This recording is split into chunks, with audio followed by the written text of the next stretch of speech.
there, ladies and gents, on this fine sunny morning. Just Stop Oil. Probably not the most well-liked movement in Great Britain at the moment, but they've just recently got positive vibes, notes from two well-known members of our society. One would be Gary Lineker and the other would be Holly Willoughby. I would suggest one isn't a surprise. You know, you'd expect Gary to have an opinion. He has on most things.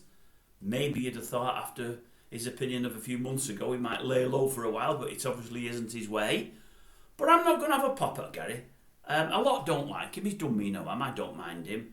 And I tend to have a pop at most people on this channel. That's what the channel's about, people that are getting wonga for having no talent or not being very good at the job. Gary's pretty good at what he does, so I'm not going to knock Gary today.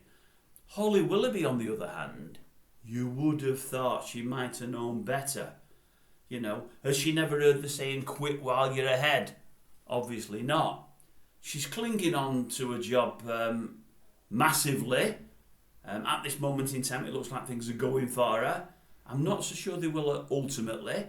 But Holly, what you don't want to be doing, lovey, is backing Just Stop Oil at a time when you've just done, is it a 138-mile journey in a helicopter to go and watch your favourite bands at Glastonbury? I mean, the fact that you did it's pretty stupid.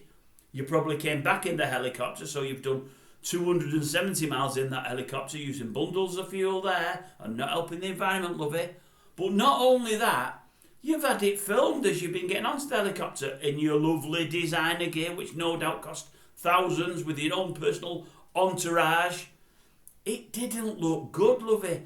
You really, really need to be keeping your head down at the moment. You really do. With what's happened on ITV with this morning and your best ever friend Philip, who you were so loyal to and thought the world of, until it suits you not to.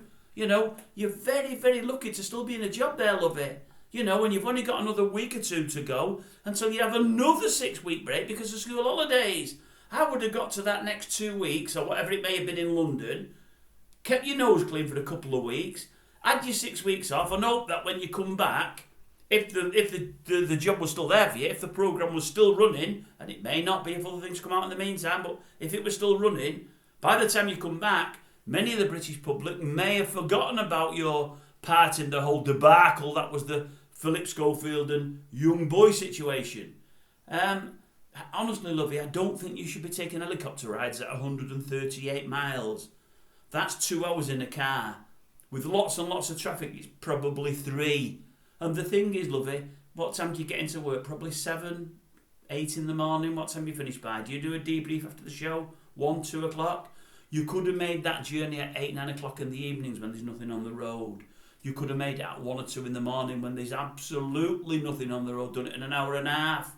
Got into your lovely tent, caravan, camper van, whatever you slept in, it'd probably be something nice. Got your head down till 11 or 12 o'clock the next morning, got up as fresh as a daisy and watched your bands. No, Holly. You've got it all wrong, lovey. You're not playing it with any common sense here, love. You know, you're really not. Don't speak up for Just Oil when you're burning fuel at a rate of knots that isn't needed. Holly, honestly, lovey, your PR people aren't doing their job. No, they're not.